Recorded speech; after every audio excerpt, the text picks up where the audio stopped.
Trusted gold buyers మీరు తాకట్టు పెట్టిన బంగారాన్ని విడిపించి ఈ రోజు ఉన్న మార్కెట్ ధరకు కొనబడను.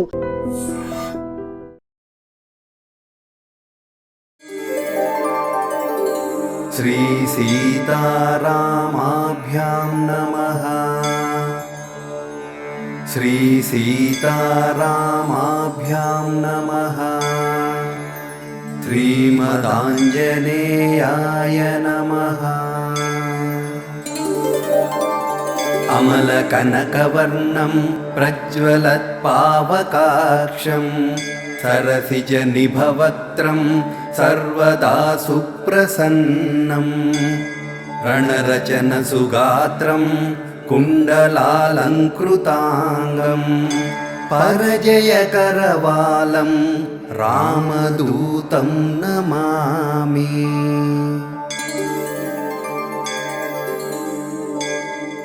నమస్కారం, వెల్కమ్ టు ఐ డ్రీమ్. ధర్మ మార్గం విత్ విజిత కార్యక్రమానికి స్వాగతం.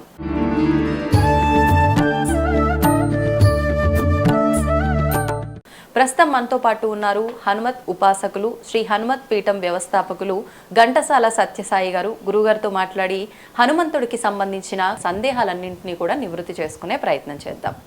నమస్కారం గురుగారు. నమస్తే గురుగారు. స్వామికి సంబంధించిన వ్రతం ఈ డిసెంబర్లో ఆ వ్రతం రాబోతోంది. మరి ఏ రోజున ఈ వ్రతం అందరూ ఆచరించవచ్చా? మీరు విశేషంగా ఏం చేయబోతున్నారు ఆ రోజు? ప్రతి సంవత్సరం నేను ఒకసారి కొండగొట్టి వెళ్ళాను, ఒకసారి ఏసురానవర్లో చేశాను ఆ ఆంజనేయ స్వామి గుడిలో. ఈసారి నేను ఏం చేస్తున్నానంటే దాన్ని హనుమత్ వ్రతం అంటారు. మార్గశిర మాసంలో పౌర్ణమికి ముందు వచ్చే త్రయోదశి. కొన్ని పురాణాల ప్రకారం ఆంజనేయ స్వామి వారు సీతమ్మ వారిని చూసిన రోజు అంటారు. అంగుళీకం ఇచ్చిన రోజు విజయోత్సవం అంటారు, చైత్ర పౌర్ణమి. ఇది చూసింది అంటారు, కొన్ని పుస్తకాల్లో రాసింది. దీన్ని హనుమత్ వ్రతం అంటారు. హనుమత్ వ్రతం ఏమిటండి అంటే, మన పురాణాల్లో ఏం చేసినా ఆ రోజు అందరం కలిసి ఒక స్వామివారికి భక్తిగా చేసుకోవడం అనేది కాన్సెప్ట్ అసలు పూర్వీకులు చేసింది. ఎందుకంటే అప్పుడప్పుడు ఊళ్ళల్లో వాళ్ళు వేరుగా దూరాలుగా ఉంటారు కాబట్టి అందరం కలిసి ఒక చోట చేరి ఒక ఆంజనేయ స్వామిని పూజ చేసుకోవడం అనేది ఒక పద్ధతి. ఇప్పుడంటే గది గోడ లేకుండా అపార్ట్మెంట్లు కట్టుకుని మనం ఉన్నాం. కానీ ఈ ప్రకారం ఈసారి మా త్రయోదశి మంగళవారం యాక్చువల్గా ఏమైందంటే, ఈసారి డిసెంబర్ 2 మంగళవారం మధ్యాహ్నం 12 గంటల నుంచి మర్నాడు ఉదయం 7 దాకా, డిసెంబర్ 3 దాకా ఉంది.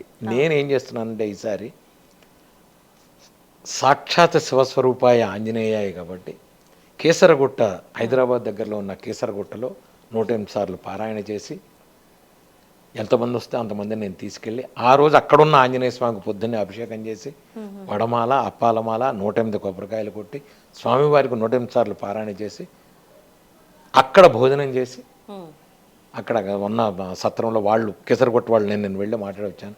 మీరు ఎంతమంది అన్నారండి మేము భోజనం పెడతామని కేసరగుట్ట వాళ్ళు చెప్పారు నాకు, దేవస్థానం వాళ్ళు. చక్కగా అక్కడ భోజనాలు చేసి అందరం కలిసి చేస్తాం. ఈసారి త్రయోదశి కార్యక్రమం నేను వాళ్ళే చక్కగా చేసుకొని అక్కడ నేను ఇక్కడి నుంచి దండలు గంటలు అన్నీ తీసుకెళ్ళి మనం స్వామివారికి చేసి, ఈసారి అక్కడ నేను 108 సార్లు పారాయణ నేను ఇప్పుడు చేసిన ఇందాక చెప్పినట్టుగా మూలమంత్ర సహితంగా చేస్తాను. ఎందుకంటే దాన్ని 108 సార్లు చేసే ముందు మంత్ర దిగ్బంధనం చేసి లోక కళ్యాణార్థం, దిగ్బంధనం మన లోక కళ్యాణార్థమే చేస్తా. నా స్వప్రయోజనాలు ఏమి లేవు అక్కడ. లోక కళ్యాణార్థం చేసి 108 సార్లు చేసి యంత్రం ఉంది. స్వామివారు నాకు ఒక స్వప్నంలో ఒక యంత్రాన్ని ఇది ఇచ్చారు నాకు. సామాన్యంగా హనుమత్ యంత్రం అంటే యంత్రమే ఉంటుంది. దీంట్లో ఏంటంటే వెనకాల హనుమాన్ చాలీసా ఉంటుంది. ఇది ఎక్కడా ఉండదు. యంత్ర సహిత హనుమాన్ చాలీసా యంత్రం ఎక్కడా ఉండదు. అది స్వామివారు నాకు చేయరా అన్నారు. సికింద్రాబాద్లో ఒకటి చేత కూర్చుని వాడిని 3 నెలలు పట్టింది నాకు. అసలు నా మైండ్లో ఉన్నది వాళ్ళకి ఎక్కించి దాన్ని చేయడానికి పట్టింది. ఆ యంత్రం మీదే నేను సింధూరం వేసి పూజ చేసి, ఈ సింధూరం అందరికీ ఇచ్చేసి ఆ రోజు రక్ష కట్టి అక్కడ వచ్చిన వాళ్ళందరికీ కేసరగుట్టలో డిసెంబర్ 2వ తారీఖు, అదృష్టం ఉండే మంగళవారం అయింది ఆ రోజు. డిసెంబర్ 2 మంగళవారం కేసరగుట్టలో హనుమాన్ చాలీసా పారాయణ. ఎవరు వీరున్నా అందరూ వచ్చి హాయిగా నాతో పాటు హనుమాన్ చాలీసా చేసుకోవచ్చు. ప్రసాదం తీసుకో, అప్పాలమాల, వడమాల, కొబ్బరికాయలు అన్నీ చేస్తాం ఈసారి. గురుగారు, ఎందుకని మంగళ శనివారాలే స్వామివారి ఆరాధనకు ఎక్కువగా విశేషం అని అంటూ ఉంటారు? మళ్ళా చెప్తా మీకు నేను. విశేషం అనేది చెప్తున్నా మీకు. అప్పటి పరిస్థితుల్లో, అప్పటి కాలమాన పరిస్థితుల్లో ఇది ఇవాళే చేయాలి ఇది ఇవాళే చేయాలని పెట్టారంటే రోజు చేయమంటే ఆర్థిక పరిస్థితులు కష్టం. అందుకని రోజుకు ఒకరోజు వారానికి ఒకరోజు పెడితే వాళ్ళు చేసుకోవాలి. అసలు యాక్చువల్గా ఈ పండగలు కూడా అందుకనే వచ్చింది మనకి. అప్పుడు ఒకటి రోజు పండగే, రోజు పూజే. మా ఇంట్లో రోజు మాకు శనివారం మంగళవారం, రోజు మంగళవారం, రోజు శనివారం మాకు. అలా అని అందరినీ చేయమంటే వాళ్ళ పరిస్థితులకు కష్టం. ఇప్పుడు నేను ఆంజనేయ స్వామికి పూజ చేస్తాను 24 గంటలు నేను చేసుకుంటున్నాను. 24 గంటలు అందరినీ ఇలా పూజ చేయమంటే వాళ్ళ పరిస్థితులు బట్టే కష్టం. కనుక మంగళవారమా శనివారమా అంటే ఏ రోజైనా చేసుకోండి, ఏ రోజైనా చేసుకోండి. స్వామివారికి హాయిగా ఎప్పుడైనా చేసుకోవచ్చు. మంగళవారం శనివారం నేను చెప్పను, ఎప్పుడైనా చేసుకోండి. మంగళవారం శనివారం అప్పాలమాల, వడమాల, పులిహోర, రవ్వ కేసరి ఎందుకు అన్నారంటే పండగలకు కూడా మనం విశేషంగా పదార్థాలు చేసుకోవడం ఎందుకు అంటే రోజు చేసుకోలేరు కాబట్టి వాళ్ళ ఆర్థిక పరిస్థితుల్లో పండగ రోజున ఒకటి ఎలా పెట్టారో అలాగే ఇవన్నీ పెట్టిన కారణం. అందుకే తప్ప దీనికి ఒక నిర్దిష్టం అభిప్రాయం ఏమీ లేదు. ఇప్పుడు మీరు కొన్ని గోళ్ళకి వెళ్ళండి, ఇప్పుడు కాశీలో ఉన్న సంకటమోచన వెళ్ళండి, రోజు అప్పాలమాల వడమాల ఉంటుంది. పెద్ద పెద్ద గుళ్ళల్లో రోజు వేస్తారు. నైవేద్యం మీకు కనబడకపోవచ్చు, నైవేద్యాలు మీకు కనబడకపోవచ్చు, కానీ నీ తిరుపతి వెళ్ళండి, తిరుపతి రోజు లడ్డు ఉంటుంది. ఏమండి రోజు లడ్డు ఎందుకు? శనివారమే వెంకటస్వామిని ఎందుకు? మీరు ఈ శని రాహువులు గ్రహాల కింద స్వామి ఉన్నారు, ఇవన్నీ వద్దు. నేను అనేది ఏంటంటే ఇవన్నీ పక్కన పెట్టండి. మీరు నమ్ముకున్న దేవుడు అసలు మీరు వీటి గురించి ఆలోచించద్దు అంట. ఈ గ్రహాలు ఉన్నాయి, ఏమండి నాకు ఏదో ఈ ఉంగరం పెడతా ఆ ఉంగరం పెడతా, ఏది నాకేమి లేవే. శనిలో శని ఉంచు, ఆంజనేయ స్వామికి చెయ్యి. శనిలో శని ఉంది, వెంకటస్వామికి చెయ్యి, అమ్మవారికి చెయ్యి. నీకు కరుగుతుంది, నీ పాపం కరుగుతుంది. నీకు దెబ్బ తగలచ్చు, కాలు పోదు. నువ్వు రక్తం కళ చూడాలి, చూస్తావు, కాలు పోదు, కాలు విరగదు. ఎదురు దెబ్బ తగిలి రక్తం వస్తుంది. ఇది నువ్వు నమ్ముకున్న భగవంతుడిని నువ్వు చేసుకుంటే అంట. నేను గ్రహాలు ఇవి అవి నీకు ఏదైనా ఆరోగ్య సమస్య ఉంది, ఎవరైనా గురువు దగ్గరికి వెళ్ళి, గురువు గారు నాకు మంత్ర జపం చేయండి, కొంచెం మూలమంత్ర జపం చేయించుకోండి, మీ పేరు మీద మంత్ర జపం చేసుకోండి, లేదా ఒక పూజ చేసుకోండి, హోమం చేసుకోండి. మీకుగా మీరు రండి, హోమం చేసుకోండి. హోమ ద్రవ్యం డైరెక్ట్గా స్వామి తీసుకుంటాడు. మీరు ఈ రోజుల్లో మన పూర్ణాహుతి అనగానే చెత్తా చెదారం వేస్తుంటారు. చెత్తా చెదారం వేయడానికి లేదు. ఒక జాజికాయ, జాపత్రి, ఎండు కొబ్బరి, యాలక్కాయ, లవంగం ఇవే వేయాల్సింది పూర్ణాహుతిలో. పెద్ద పెద్ద ప్యాకెట్లు అనవసరం అన్ని పూజా సామాన్లు ఇంత చేసి వద్దు, ఇవన్నీ లేవు. పూజ పూర్ణాహుతికి కావాల్సిన సామాను సపరేట్ ఉంది. జాజికాయ, జాపత్రి, లవంగం, ఇలాచి, సుగంధ ద్రవ్యాలతో పాటు ఎండు కొబ్బరి ఇవి వెయ్యండి మీరు. నేను ప్రతి నెలా వేస్తా హోమంలో. ఇవే ఒక ఎర్రగట్లో అమ్మవారికి దాని మీద పూజ చేసి పసుపు కుంకుమ వేసి అది సమర్పించండి. హోమంలో ఖచ్చితంగా ఆయన తీసుకుంటాడు. తీసుకున్న తర్వాత ఏమండి హోమం చేస్తే రోగం ఎలా తగ్గింది? హోమంలోంచి వచ్చిన ఆ పొగ ఉంటుంది కదా, ఆ పొగ మనం పీల్చిన తర్వాత మీకు పిల్లలు, యోగం లేకపోతే పిల్లలు పుడతారు. లోపలికి ఆ పొగ లోపలికి వెళుతుంది, బాడీలో తగులుతుంది. మంత్రంతో కూడిన పొగ లోపలికి వెళ్ళిన తర్వాత మీకు ప్రాబ్లమ్ సాల్వ్ అవుతాయి. ఇది ఎవరో అర్థం చేసుకోరు. ఏమండి నా పేరు మీద హోమం చేయండి, అక్కడి నుంచి మీకు ఎక్కడో డబ్బులు పంపిస్తా. నేను చేయను, నేను చెయ్యను, నేను చెయ్యను. నువ్వు వచ్చి కూర్చో, నువ్వు చేసుకో, నాతో పాటు రా. నువ్వు పేలాలు వెయ్యి, నువ్వు ధనవధాన్యాలు వెయ్యి, నువ్వు వెయ్యి. నువ్వు తెల్లావాలు వెయ్యి, మంచి సూక్తంలో తెల్లావాలి నువ్వు వెయ్యి, నువ్వు చేసుకో. ఎక్కడో పరిస్థితి ఉంటే తప్ప నేను అనేదంటే వీలుంది చక్కగా రా, ఆదివారం నాడు అందరూ రండి, అందుకని ఆదివారం పెడతా, అందరూ రండి చేసుకోండి చక్కగా. ఇది చేసుకునేది, ఇది పద్ధతి. ఒక ఆదివారం, ఒక సోమవారం, ఒక శనివారం ఇప్పుడే వడమాలయాలు, ఇప్పుడే తమలపాకులు. మంచి సూక్తంలో తేనె తమలపాకుతో వేయండి స్వామివారికి. ఆ తేనె తమలపాకు కలిపిన పొగ చాలా మంచిది, మండదు అంటారు. మా ఇంటికి రమ్మనండి, ఎందుకు మండదో నేను చూపిస్తా. హాయిగా మండుతుంది. మా ఇంట్లో పొగ అనేది రాదు. మీకు ఇప్పుడు ఇన్ని పొగలు, ఇన్ని రోజు హోమం చేస్తా, ఏది పొగ, ఏది నల్లబడింది అక్కడెక్కడన్నా లేదు. మరి ఇదేగా మరి నేను చెప్పేది అది. ఇది చెయ్యండి, ఇది చెయ్యండి. ఇక్కడే పెడతాం హోమం, ఇక్కడే ఉంటుంది హోమం రోజు, ప్రతి గంటగా, ప్రతి నెలా చేస్తాను నేను. ఒక ఆదివారం ఏదో ఒక ఆదివారం హోమం చేయండి. హోమం మంచిది, పూజ చేయండి. పూజ చేసుకునేటప్పుడు మీరు అక్కడ ఉండండి. మంత్రాలు మంచిది, వేద మంత్రాలు మంచిది, మంజసూక్తం హోమం మంత్రాలు మంచిది. అది వినండి, రోగాలు పోతాయి. ఎవరన్నా నమ్ముతారా? వినరు. గురువుగారు మా పేరు మీద పూజ చేయండి. నేను ఒకటే చెప్తా, ఇప్పుడు ఎవరన్నా నా దగ్గరికి వచ్చిన ఇంకోటి చేయనా, మరీ రేర్ కేసులు వాళ్ళు చేయలేని పరిస్థితి ఉంటే తప్ప, లేకపోతే హాయిగా నేను నీకు ఒకటి చెప్తాను, అది నువ్వు చెయ్యి. నేను మీకు ఇంకోటి చెప్తా, 2 కాళ్ళు లేవలేక తండ్రి ఎత్తుకు తీసుకొచ్చాడు నా దగ్గరికి పిల్లాడిని. మన హైటెక్ సిటీలో ఎక్కడ ఉంటాడు, వాడు నెంబర్ కూడా మీకు. వాడు వస్తే నేను చెప్పాను, వాడు వేదం చదువుతాడు, పిల్లలు ఇద్దరు పిల్లలు, ఒక పెద్దవాడు వీడు. తండ్రి తీసుకొచ్చాడు నా దగ్గరికి, ఎత్తుకుని తీసుకొచ్చి వీడి కాళ్ళు ఇదైపోయానండి, ఏం చేయాలి గురువు, ప్రాబ్లం ఏంటి? వాడికి ఏదో సమ్ నర్వస్ ఏదో డాక్టర్లు ఏదో వాళ్ళు ఏదో లేదు మధ్యలో పడిపోయింది. ఈ డాక్టర్లు ఏదో దిక్కుమాల పేర్లు ఏవో పెడతారు, డాక్టర్లు అది ఇది అని పెట్టారు. నేను చెప్పా, ఒరే ఒక పని చేయరా, సాయంత్రం పూట రోజు ప్రదోషంలో శివుడికి అభిషేకం చెయ్యి అన్న. 21 రోజులు చెయ్యి, నీకు నమ్మకం లేకపోతే, నీకేం ప్రాబ్లం, నీకేం గుణం కనపడకపోతే మానేసే అన్న. వాడు 21 రోజులు చేసిన తర్వాత వాడు గుణం కనపడింది. గురువు గారు నేను కంటిన్యూ చేస్తా, చేయరా అన్న. 2 నెలలకి వాడు నడిచి వచ్చాడు. మీరు నమ్ముతారా? శివుడికి అది ఉంది అంట నేను. వాడికి ఏమీ లేదు, శివాభిషేకం చేశాడు. మొన్న వాళ్ళ తల్లి ఫోన్ చేసింది, గురువు గారు వాడు ఈ గదిలోంచి ఆ గదిలోంచి తిరిగేస్తున్నాడు, శుభం శివుడు చేశాడు నీకు. ఏమండి మీరు ఆంజనేయ స్వామి అయితే శివుడికి ఎందుకు చెప్పారు? నాకు ఆంజనేయ స్వామి చెప్పాడు, శివుడికి వాడు చేయించుకోరా అని చేశాడు. సాక్షాత్ శివస్వరూపాయ, శివుడికి చేసుకో, ఆంజనేయ స్వామి చేసుకో, రాముడికి చేసుకో, ఆయన ఎవరికి చేయమంటే చెప్తా. నేను పేరు చెప్పకూడదు, మనకు పోలీస్ ఆఫీసర్ గారు వచ్చాడు, వాళ్ళ ఆవిడ మొత్తం వెన్నుపోటు, నుంచోలేదు, కూర్చోలేదు, ఆవిడ కూర్చోలేదు, వెన్నులేదు అంటే నేను చెప్తే, నా దగ్గరికి వస్తే నేను చెప్పా, మీరు కులదైవం భద్రాచలం ఏమన్నా మొక్కుకున్నారా అన్న. అవునండి. వెళ్ళి ఆయన దగ్గరికి వెళ్ళి సారీ చెప్పి వచ్చేయండి అన్న. వెళ్ళేటప్పుడు పరుపుని వెళ్ళింది, వచ్చేటప్పుడు కూర్చొని వచ్చింది. మొక్కు మర్చిపోవటం వల్ల వచ్చిన ఇబ్బంది అంటే భగవంతుడు గుర్తు చేస్తాడు తప్ప మిమ్మల్ని శిక్షించడు.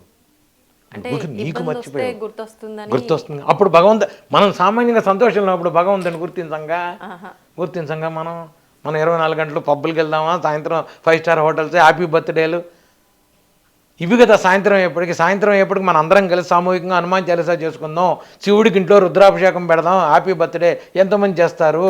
ఎవ్వడూ చేయడు. నువ్వు నీ హిందూ మత ధర్మం కల్చర్ నువ్వు తీస్తున్నావు. మీరు చెయ్యండి, మీరు పరిపూర్ణంగా భగవంతుని మీరు ఎంజాయ్ చేయండి లైఫ్ని. మీకు సంతోషంలో భగవంతుడు కనబడితేనే నువ్వు ఆరోగ్యంగా ఉన్నట్టు. పొద్దున పూట ఏదో వెళ్ళాలని వెళ్ళకండి గుడికి అంట నేను. పొద్దున పూట ఏదో వెళ్ళిపోయి ఇంకా సాయంత్రం నుంచి మనం బాగా భగవంతుడికి పొద్దు నుంచి పూజలు చేస్తాం, ఇంకా సాయంత్రం అని. నేను బంజారా హిల్స్, జూబ్లీ హిల్స్లో ప్రతి సంవత్సరం 5-6 ఇళ్ళు ఉన్నాయి. పొద్దున పూట ఖచ్చితంగా వాళ్ళు హనుమాన్ చాలీసా మధ్యాహ్నం 2 దాకా గెట్ టుగెదర్ పెట్టుకుంటారు. ప్రతి సంవత్సరం హనుమాన్ చాలీసా పెడతారు వాళ్ళు. ఇలా చేసుకునే వాళ్ళు ఎంతమంది ఉన్నారు? చాలా తక్కువ. ఇది చెయ్యండి, మీకు నమ్మకం ఉండాలి. ఒక్కరోజు నువ్వు పుట్టినరోజు భగవంతుడికి థ్యాంక్స్ చెప్తూ పొద్దున్నుంచి సాయంత్రం దాకా పూజ చేసుకొని జీవితం సంవత్సరం అంతా బాగుంటుంది. నేను చెప్పింది హనుమాన్ చాలీసా చేయమని చెప్పట్లే, మీకు విష్ణువు ఇది చేసుకో, సుదర్శన హోమం పెట్టుకో, లేదంటే వెళ్ళి తిరుపతిలో కూర్చో హాయిగా ప్రశాంతంగా ఉండు, లేదా కాశీకి వెళ్ళిపో హాయిగా కూర్చో. ఇది చెయ్యండి.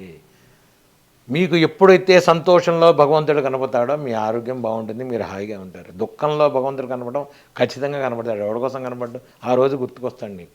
అనాథ రక్షక వందవా ఆ రోజు జేబులో డబ్బులు ఉంటే భగవంతుడు గుర్తు రావట్లా మనకి. ఇది చేయండి, హాయిగా. స్వామి నేనున్నా అని పిలుస్తున్నాడు అనుకుంటా గురుగారు. పుష్పం వేసాడా? నువ్వు అడిగావుగా నీకు నిరూపణ కొన్ని వేసా. నాకోసం ఇచ్చారు అయితే స్వామి. ఖచ్చితంగా అయితే నేను కృతజ్ఞతలు చెప్పుకోవాలి కదా. ఖచ్చితంగా. మీరు అన్నట్టుగా నేను ఇప్పుడే మనసులో అనుకున్నా, పుట్టినరోజు అంటే ఇవాళ నా బర్త్డే అనమాట. కృతజ్ఞతలు స్వామి నాకు జన్మని ఇచ్చినందుకు అని మనసులో అనుకుంటున్నా, పువ్వు పడింది. శుభం. నేను చెప్పేది అందరికీ అదే చెప్తాను, హాయిగా ఉండండి. 20 నాకు నేనంటే నన్ను వదిలేండి అమ్మ. నేను ఎందుకు, నాకు చిన్నప్పటి నుంచి పుట్టినరోజులు చేయడం అలవాట్లేదు నాకు అసలు. మొదటి సెకండ్ థింగ్ ఏంటంటే నేను ఫైనాన్షియల్గా లేదు, నాకు యవ్వనం వచ్చేటప్పుడు నాకు విరక్తే పుట్టింది. అసలు జీవితం మీద విరక్తి, అసలు నాకు సంబంధం లేదు. ఇవన్నీ ఎవడు ఏం చేసినా ఎవడు చెందినా ఏదో చెయ్యాలి, ఉండాలి, ఉంటాం తప్ప పార్టీలు గిట్టలు. ఇప్పుడు చాలామంది మమ్మల్ని ఫారెన్ వెళ్ళి ఐసీసీఆర్ టూర్కి వెళ్ళేవాళ్ళం. అక్కడ అంబాసిడర్ రండి వద్దానండి అంటే, సార్ నడుము నొప్పిగా ఉందని నీళ్ళు పడుకునే తప్ప ఆ కార్యక్రమాల జోలికి లోపలికి వెళ్ళేవాడిని కాదు నేను అసలు. సుబ్రహ్మణ్య గారు కాదు, మా బాస్ లేదు సాయి నువ్వు ఉండాలి, బాగుండదంటే ఇక ముళ్ళ మీద కూర్చున్నట్టుగా కూర్చుని ఫస్ట్ కారు ఎప్పుడు వెళ్తారు దాంట్లో కనపడి హోటల్కి వచ్చి పడుకునేవాడిని. ఈ రోజుకి నాకు అదే పరిస్థితి. ఎక్కడన్నా ఎంజాయ్మెంట్లు నాకు వాటిని చూస్తే ఏమిటో విరక్తి పుడుతుంది. నా కళ్ళ ముందు కనబడుతుంది అది, దాంట్లో ఉన్న విరక్తి కనబడుతుంది. పిచ్చోళ్ళారా ఇవన్నీ ఏంటి అనుకుంటున్నారు మీరు? ఇవన్నీ ఏమిటిది? ఇదే జీవితం? ఏదో సినిమా నడిమంత్రపు సిరి నాటకం అని హనుమాచార్య చెప్తాడు. ఇవన్నీ నాటకాలు, ఇవన్నీ నాటకం. ఎన్ని రోజులు ఆడతాం ఈ నాటకం? అవును. ఇప్పుడు మీరు అన్నట్టుగా భగవంతుని పట్టుకుంటే అన్నీ ఇస్తాడు. సరే, భగవంతుడు అన్నీ ఇస్తాడు కాబట్టి ఆ స్వార్థంతో పూజ చేస్తే నిజంగా అన్నీ ఇస్తాడా? ఈ రోజుల్లో మీరందరూ చేసేది భయంతో చేస్తున్నారు తప్ప భక్తితో భగవంతుని ఎవ్వరూ కొలవట్లేదు. మనందరం చేసేది భయంతోనే. చేయకపోతే ఏమన్నా చేస్తాడేమో అని భయంతో చేస్తున్నాను తప్ప నిజంగా ఎవడికి ఆంజనేయ స్వామి మీద కానీ మీరు కొలిచే దేవుళ్ళ మీద కానీ భక్తి ఉంది నాకు ఒక్కళ్ళకి చెప్పమనండి. లేదు. అక్కడ దాకా వెళ్ళి ఆఫీస్కి వెళ్ళిపోతూ కూడా మళ్ళీ ఒక్కసారి భగవంతుడికి వచ్చి అని పెడుతుంటారు. ఇది ఏమిటిది? భయం. ఆయన ఏదైనా చేసేస్తాడేమో. భగవంతుడు ఏమీ చేయడు ఎవరిని. భగవంతుడు ఎప్పుడు అన్యాయాలు చేయడు. నువ్వు చేసుకుని అవన్నీ. నీ కర్మని నేను తప్పించను, నీ కర్మని నేను తగ్గిస్తాను. భగవంతుడు కృష్ణుడు ఎప్పుడో చెప్పాడు భగవంతుడు. కనుక నువ్వు తాపత్రయం పడుతున్నావు, నీ వ్యవహారం అది. నువ్వు పొద్దున సాయంత్రం భక్తిగా నువ్వు భక్తి అంటే మళ్ళీ నేను చెప్తున్నా, పెద్ద పెద్ద పూజలు పెద్ద పెద్ద ఒక్కర్లా స్వామి వెళ్ళొస్తా స్వామి జాగ్రత్త చూసుకో, ఒక మాట మాట్లాడు ఆయనతో, ఒక మాట మాట్లాడు ఆయనతో, స్వామి వెళ్ళొస్తా స్వామి థ్యాంక్స్, నన్ను అర్థం చేసుకో స్వామి ప్లీజ్, అయిపోయింది. ఇది చెప్పట్లేదు నువ్వు. అంటే మన ప్రతి కదలికలో ఆయనను తలుచుకోవటము. ఉన్నాడు ఉంటాడు స్వామి, నాకు బస్సులో సీట్ దొరికింది స్వామి, మధ్య రాత్రికి వచ్చి చెప్పు ఆయనకి థ్యాంక్స్ చెప్పాలిగా అంట. నేను ట్రాఫిక్ లేకుండా వచ్చాను స్వామి, నేను థ్యాంక్స్ చెప్పాను స్వామి, థ్యాంక్స్ స్వామి, థ్యాంక్ యూ చెప్పాలిగా. చెప్పకపోతే ఎట్లా నువ్వు? ఇది చెప్పట్లేదు మనం అంటారు. ఇది చెయ్యాలి, ఇది చేయట్లేదు. ఇంత ఇప్పుడు ఒకవేళ హనుమాన్ చాలీసా చదువుకోవాలి అంటే సాధారణంగా మీరు చెప్తున్నారు, అందరూ చెప్తారు హనుమాన్ చాలీసా చిన్నపిల్లల నుంచి అలవాటు చేస్తే కనుక వాళ్ళకు ఎటువంటి భయాలు ఉండవు, జ్ఞానం వృద్ధి చెందుతుంది, చాలా ధైర్యవంతులుగా పెరుగుతారు అని చెప్పి. హనుమాన్ చాలీసా చదవాలి అన్నా వినాలి అన్నా నిత్యము వినాలనుకున్న వాళ్ళు నియమాలు పాటించాల్సిన అవసరం ఉందా? హనుమాన్ ప్రపంచంలో ఒక్కటే ఎప్పుడైనా చదువుకోగలిగిన మంది హనుమాన్ చాలీసా. బీజాక్షరాలు లేని అద్భుతమైన మంత్రం హనుమాన్ చాలీసా. ఈ మధ్య కొత్తగా నేను స్వామివారు చెప్పింది నాకేంటంటే సంపుటీకరణ హనుమాన్ చాలీసా అని ఒకటి ఉంది. సంపుటీకరణ హనుమాన్ చాలీసా ఏంటంటే, ఇప్పుడు మీరు సామాన్యంగా సంపుటీకరణ మంచి సూక్తం, సంపుటీకరణ హోమాలు కానీ మంత్రాలు కానీ చదువుతుంటారు. హనుమాన్ చాలీసాలో సంపుటీకరణ చేశాను నేను. హనుమాన్ చాలీసా సంపుటీకరణకి అంటే ఇష్టమైన మంత్రాలు కొన్ని ఉంటాయి, కొన్ని ఇంపార్టెంట్ మంత్రాలు ఉంటాయి కొన్ని. అందులో ఏమిటంటే అనారోగ్యం కోసం నాశయరోగ హరే సపపీర జపత నిరంతర హనుమతి వీర, మీకు ధైర్యం డబ్బు ఇవన్నీ కావాలంటే అష్టసిద్ధినవనిధికే దాత, ఈ రెండు ఉన్నాయి. ఈ రెండు, ఒకటి నాశయరోగ హరే సపీర మీకు ఆరోగ్యం కోసం, అష్టసిద్ధినవనిధికే దాత అష్టసిద్ధులు ఇచ్చేది ఒకటి. ఈ రెండు లైన్లు ఉన్నాయి. మీకు అనారోగ్యం ఉంది, ఆరోగ్యం బాగాలేదు అంటప్పుడు ఏం చేయాలంటే నా శైరోగారే సపీరా జపత నిరంతర హనుమతి వీర 3 సార్లు చదువుకోండి. జై హనుమాన జ్ఞానగుణ సాగర జై కపీసతే లోక విజాగర నా శైరోగారే సపీరా జపత నిరంతర హనుమతి వీర సంకటతే హనుమాన చుడావై మన క్రమించిన జనజోలావై నా శైరోగారే సప్పీరా. ఇలా ప్రతి దానికి మధ్యలో 41 మధ్యలో ఒక నాశయరోగ హరే సప్పీరా చెప్పి చదివేసి 11 సార్లు చదివింది. దీన్ని సంపుటీకరణం అంటారు. ఇది చేసి మీరు కోరుకున్న కోరికను పెట్టి స్వామి ముందు 2 తాంబూలం పెట్టి 2 అరటిపళ్ళు తమలపాకు ఒక్కపడి పెట్టి ఆయనకి సంపుటీకరణ చెయ్యండి, అన్ని కోరికలు తీరుతాయి. సంపుటీకరణ హనుమాన్ చాలీసా చాలా మంచిది. ఇది బీజాక్షరంతో ఉన్నది లేదు, కాకపోతే ఇది చదివేటప్పుడు మాత్రం కూర్చొని చదువుకో, ఇది పడుకొని చదువుకునేది కాదు. మామూలుగా అయితే మీరు ఎప్పుడైనా పడుకుని చదువుకోవచ్చు. మా పిల్లల్ని నేను చిన్నప్పుడు నేను నిద్రపుచ్చేటప్పుడు హనుమాన్ చాలీసా కొట్టే నిద్రపుచ్చేవాడిని వాళ్ళని. జై హనుమాన్ జ్ఞానం సాగర జై కపి తెలుగు అంటే వాడు వెళ్ళిపోతాడు, వాడు సగం హనుమాన్ చాలీసా కూడా నిద్రలో వెళ్తాడు. మీరు ట్రై చేయండి, కావాలంటే మీరు ట్రై చేయండి, హనుమాన్ చాలీసా చేసి పిల్లల్ని నిద్రపుచ్చండి. పోకపోతే నన్ను అడగండి. ఎంతటి గడుసువాడు మా పిల్లాడు, చాలా గడుసువాడు. చిన్నప్పుడు అసలు వాడిని తొక్కి పడుకోబెట్టి జై హనుమాన్ అనగానే వాడు నిద్ర అయిపోయాడు. ఇది హనుమాన్ చాలీసాలో ఉంది. మీకు పీడకలు వస్తున్నాయి, పిల్లలకి ఆ దగ్గరలో ఉన్న ఆంజనేయ స్వామి గుడి దగ్గరికి వెళ్ళి బొట్టు తీసుకొచ్చి పెట్టండి స్వామివారిది. వాళ్ళకి ఒక ధైర్యం బుద్ధి చాలా అద్భుతంగా ఉంటుంది. మెంటల్ ప్రాబ్లమ్స్ సాల్వ్ అవుతాయి, మానసికంగా స్థిరపడతారు. లేదు దగ్గరలో ఉన్న గుడికి వెళ్ళండి, రక్ష కట్టించండి, స్వామివారి దగ్గర ఉన్న రక్ష కట్టించండి. అన్నీ ఇటువంటివన్నీ పోతాయి. ఇటువంటి గాలి దోషాలు సాయంత్రం పడి అన్నీ పోతాయి స్వామివారి దగ్గర. చెయ్యండి, ఆ పని చేసుకోండి, స్వామివారు అన్నీ పోతాయి.